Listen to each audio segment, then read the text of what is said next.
All right, hello everyone. Jacob should be going through and giving everyone recording permissions. We'll go ahead and if everyone can just use the raise hand function and we'll call on you guys as we go through. And I'll get Coach on here in just a second.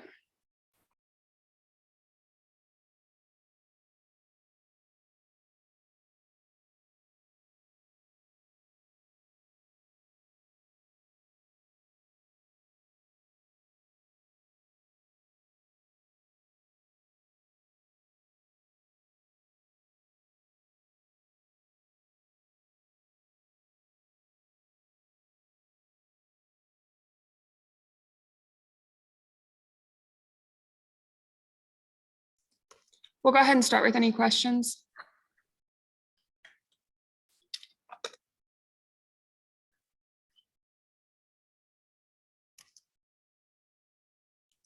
Joel?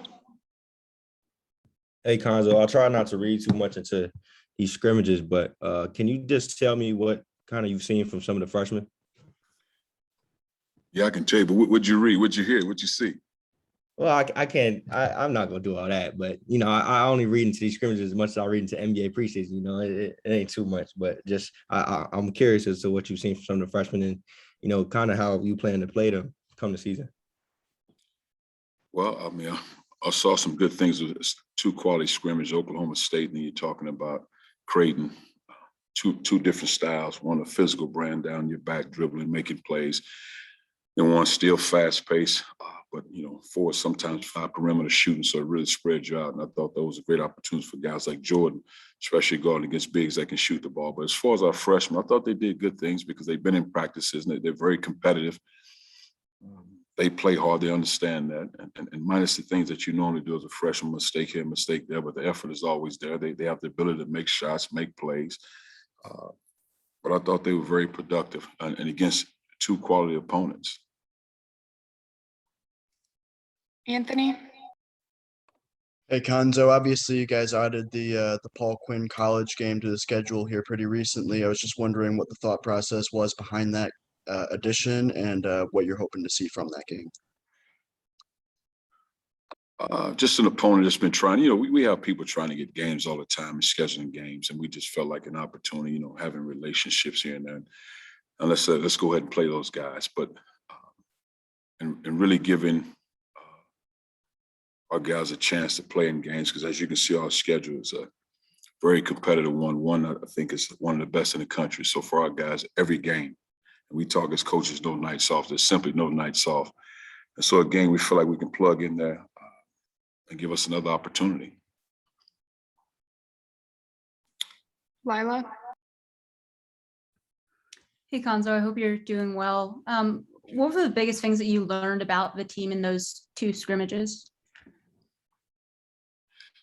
Well, again, really anxious to play them more than I've ever been before, as far as because with so many new guys, the things we saw in practice, you saw the effort, you saw those things in practice, but to actually get in games, see our guys, how hard they play, and be truthful. Starting out against Oklahoma State, it was slow for us because, Oklahoma State pretty much got all the guys returning, physical presence, get after you, shot blockers, guys getting the passing lane. And I thought it was beautiful just to go up against that, especially the first 5 or 10 minutes to go against that so our guys can see what that feels like, especially our younger guys. Guys that have been in college games know what it feels like. You know what Oklahoma State's reputation is. Because what we did with both teams, even with Creighton, we didn't go into the game with a lot of scouting report film.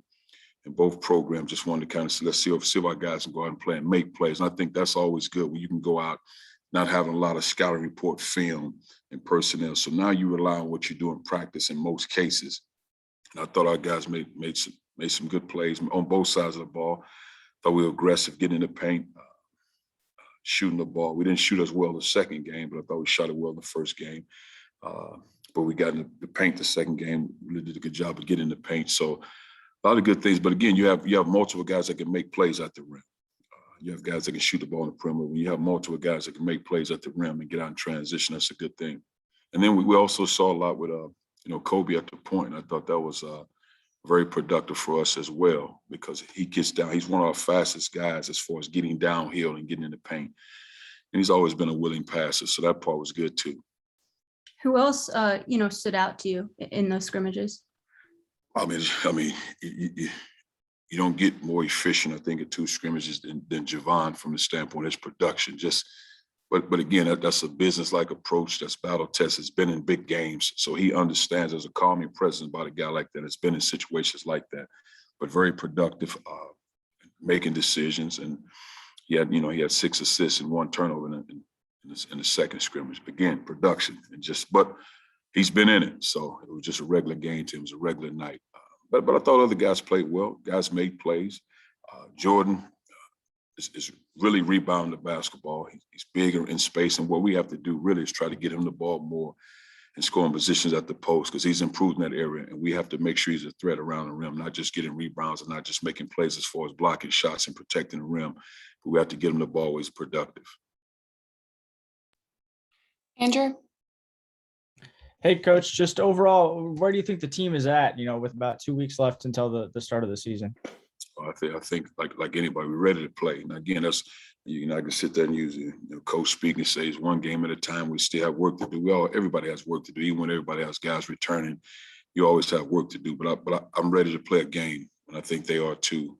But again, it was 2 good signs to play against 2 quality opponents, different styles, different approaches, and I thought our guys were very productive from start to finish in those scrimmages, and a lot of great footage to go by as you move forward. Dave? Hey, Cuonzo, you've always had kind of a traditional big on the floor, whether it's Jeremiah or Reed or even Mitch. This year, could that look different? I mean, could there be times when you don't have, one of your biggest guys out there, and just how different does that make this team? It certainly makes what it shows. It makes it difficult to defend. You have say you have Kobe or you have a Ryan DeGray, 2 guys that play on the perimeter, because it makes it hard to defend if they have a traditional big. Now, if they don't, you can impose your will in and around the rim because you have multiple guys that can post up and make plays and force teams to make decisions. But I like those lineups right now. But also, Yaya and Jordan's been productive as centers as well, because Yaya's ability to stretch the defense as far as making 3-point shots and his physical presence in and around the rim if there are switches that take place. But again, if you say Kobe's is your point guard and he's considered guarding the center spot, that's tough to go against. It's just we have to have a presence on a consistent basis when we're on the defensive side of the ball, if they have a traditional big that's very productive around the rim. One other thing, just with so many rosters turning over this year, not just yours, but everybody, is it going to make scouting early in the year a little difficult, or at least for you guys maybe an advantage because nobody really knows what this team looks like? I think it'll help you from that standpoint. But on the flip side, if you're not sound defensively, it can hurt you. So, and like I say, we went into both of those games just with so many unknowns. So I thought that was great, because we said all the time as the coach and the staff, rely on your defensive principles, because oftentimes on the defensive side of the ball, if you can put the ball on the floor, then the other 4 guys should know where to be just based on ball you man philosophy. So we spend a lot of time on that. Again, you have very talented teams. Team makes adjustments. Now, in most cases, everybody you play has 4 guys on the floor that can make a shot, make a play. So you have to rely on your communication. I think we've done a good job with our communication. But yeah, I think from a scouting standpoint, it's just you do what you do best, and really it comes down to really imposing your will. And teams said all the time, you do what you do best and don't get consumed with the opponent. And I think oftentimes in scouting we can do that. Mitchell? Hey, Cuonzo, I know you mentioned 3-point shooting it, you said, I think, better against Oklahoma State than Creighton. Just what have you seen from your team in that area so far this year? I know maybe it wasn't necessarily a strength the past couple seasons. I mean, you work on it. And the thing that we say, something real simple, but you try to be consistent with it. When you say follow through your shot, complete the shot, because I mean, that sounds okay. What do you mean, coach? They should do that. Shoot the ball, follow through, come down right there, come down, follow through your shot. And I think that's very important. It's small, but it's big. Your mechanics before the catch, shot ready, up, down, not wasted movements with your feet. And I think those are some of the biggest key things, small, but big, because the follow through your shot, that's the most important shot. When that shot goes, that's the most important shot, because that's the one shot we just took that in that particular moment. We want that shot to go down. Now the other guys are in position to rebound and get back and do what they do from a defensive standpoint. Which is really shot mechanics is, I think, the biggest key. And then one other question for you. Do you have a sense yet, I guess, of just how deep into the bench you could go with this team? How many guys could see consistent minutes? Well, I certainly see 8 without question. Now 9, it depends on situation, but certainly 8 without question.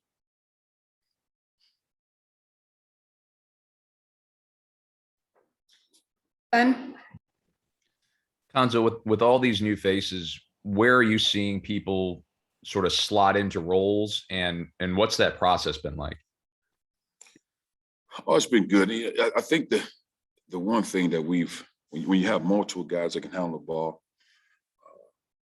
so now you have multiple guys around the rim. So what we focused on the last 2 weeks is one point guard when the ball goes in the basket. I mean, one ball handler, so other guys can get out and run.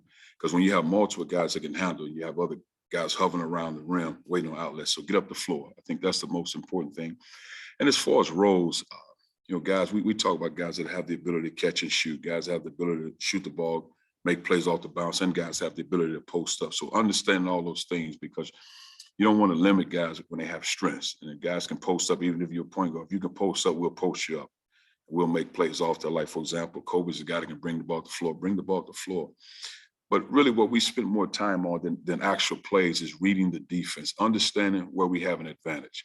Just because we call a play, well, if Kobe brings the ball up as a point guard and they have a 6-foot guy defending him, then at some point the ball has to go to him to force the other team to make a decision. We're not just running the play just to run it. Let's take advantage of situations every time down. That's really about reading the defense and just making plays. And that part has been fun, but we don't have, outside of Jordan, who's just a traditional big guy. I mean, Yaya can make threes, but Jordan's probably the only guy that says he's in and around the rim. But other than that, we have so many moving parts, and it's tough to defend when we coming out in transition. When you're trying to figure out who's what, who does what, that's not easy. You're talking about Javon at 6'5", 210, 215 pounds. You got a smaller guy, he's going to bury you in the post and make play because he has a physical presence to him. So we've done a good job of really recognizing, and again, very unselfish guys, very competitive, but very unselfish guys. Anthony? Yeah, Cuonzo. So this season marks kind of a decade since, that Mizzou team that was ranked number 3 going into the tournament and really looked at as a potential team that could win the national title. I was wondering what you thought the steps you could take this season to kind of get back to that level. Oh, well, the goal is to go out and win every game. That's the goal. And we're built to do that. We understand this. We're not sitting and saying, well, you have 7 or 8 new guys, and let's just take one game at a time. Well, of course you take one game at a time, but you're trying to win basketball games, and that's the most important thing. Now, when it gets to that point, I mean, every game will present whatever it presents. And our goal is to be the best version of ourselves every night, and I think we're working toward that. Eric? Hey, Cuonzo, you mentioned a little bit about Jordan already, and I want to ask you a little bit more about him. It's his second year in the program. Can you notice the differences with a guy who's, been around your coaching staff and you before? This is not his first, year. And does he help in those leadership efforts because of that? Yeah, I mean, Jordan's a good guy to be around. Jordan is very entertaining, very intelligent young man, social guy. So all those things. And even you saw it last year, I think it just, in my opinion, I thought Jordan was somewhat relaxed from the stand. Not that he didn't work, but relaxed from the standpoint. Jeremiah was there, he's older. Jeremiah's going to play. Jeremiah's a good player, and he respected that. And then coming into the season, understanding like, well, I got a chance to be the guy. And everything that goes with that, because he's worked extremely hard, you've seen it, done a great job with his body, works on his game. I think the biggest key, and I continue to say this about him, is just him understanding who he can be. And it's not so much, okay, did I get 8 blocks? Did I get 15 rebounds? I scored 20, but it's not that, but it's a production. He's a presence, because when you talk to both teams, we scrimmage again, they come away with like, man, this guy's a presence, because even when he set a ball screen, it's hard to get around. You got to make a decision. Now, when he's rolling downhill at the rim, I don't know too many small guards gonna get in there and try to bump him and block him out, get him out of there. I mean, so him understanding his impact in a game it's not necessarily how many points I score, but he has a major impact. Like you see in those scrimmages, 2 guys trying to block him out, somebody else get a rebound.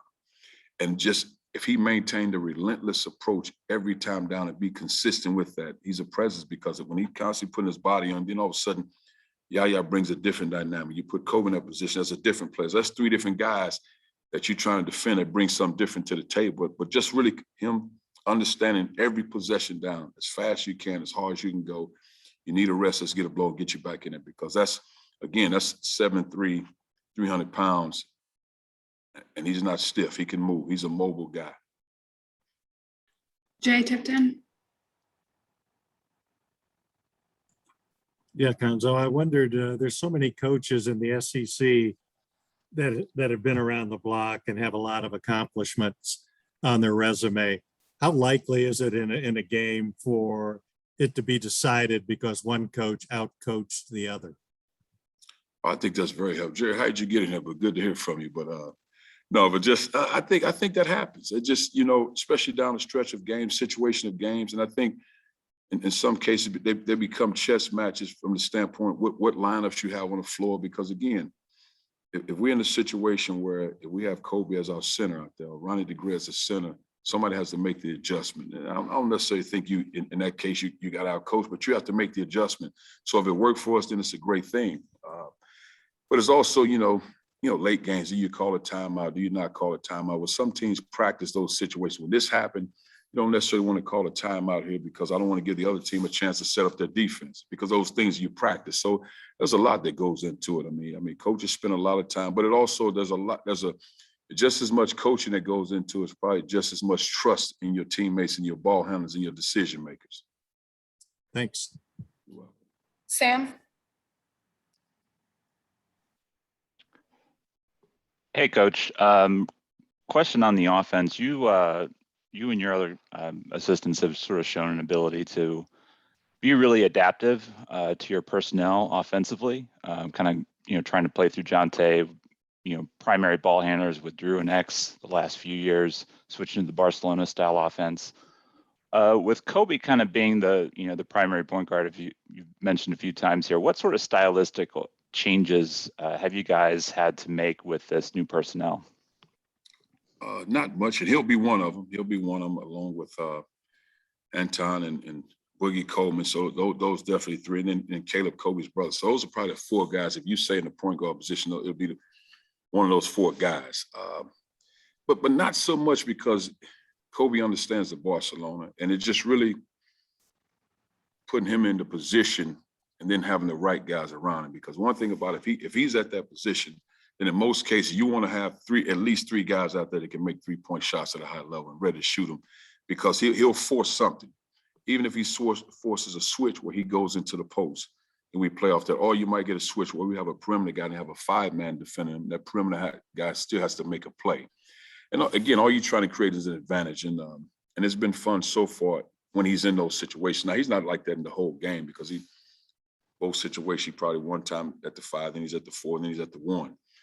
But it doesn't change for him defensively. His assignments are still the same. And that's the thing about it. But we spent a lot of time on him since June at handling the ball. And even in years past, we had him in situations trying to bring it up as a point. But I think he's more comfortable with it now. But not a lot of adjustments, Sam. Good.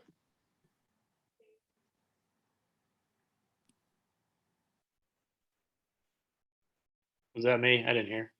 Yeah, go ahead. Okay, sorry. Hey, Cuonzo, back on to Yaya. What can you expect from him this year? I mean, you've talked a lot about his 3-point shooting, but where can he help you immediately?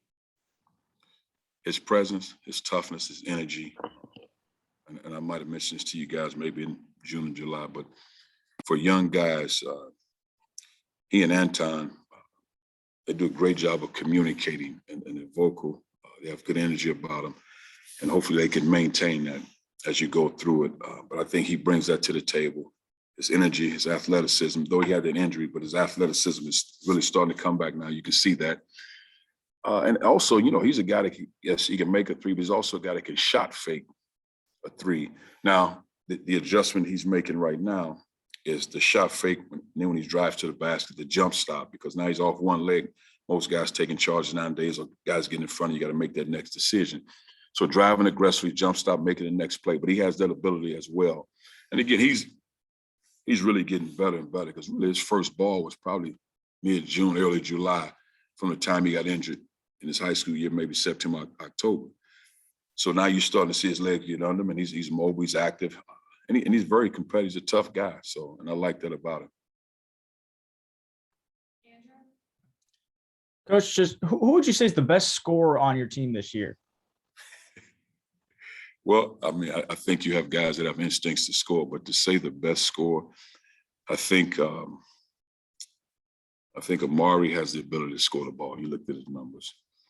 Dejuan Gordon Quaye has the ability to score the ball. Boogie Coleman has the ability, the natural, meaning when those guys get the ball every time down, they're looking to score the ball. They have instincts to score. Same way like Anton, though he's a freshman. Anton, I would say he's more of a combo guard because his instincts as a point to score, which are great.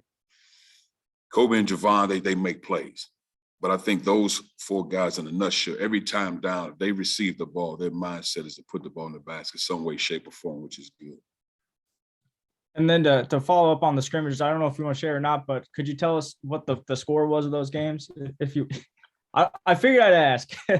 No, I like that. We should have had exhibition then. But no, I just think out of respect for the teams, I like the way our guys finished up. I would say that. And just because, again, I think both sides got out of what we were trying to get out of it. And we were able to play some guys. Because I think what happens, you love to play exhibitions, but with the scrimmages, you get a chance to play guys, and they don't have to be guarded while they're playing. You know, just whatever it is, play. You can play guys. You're not really worried about the scoreboard. Of course, you want to win, but you plan, and guys get a chance. You get a chance to see things like for example, one scrimmage, both teams played zone. We had 10 possessions of zone.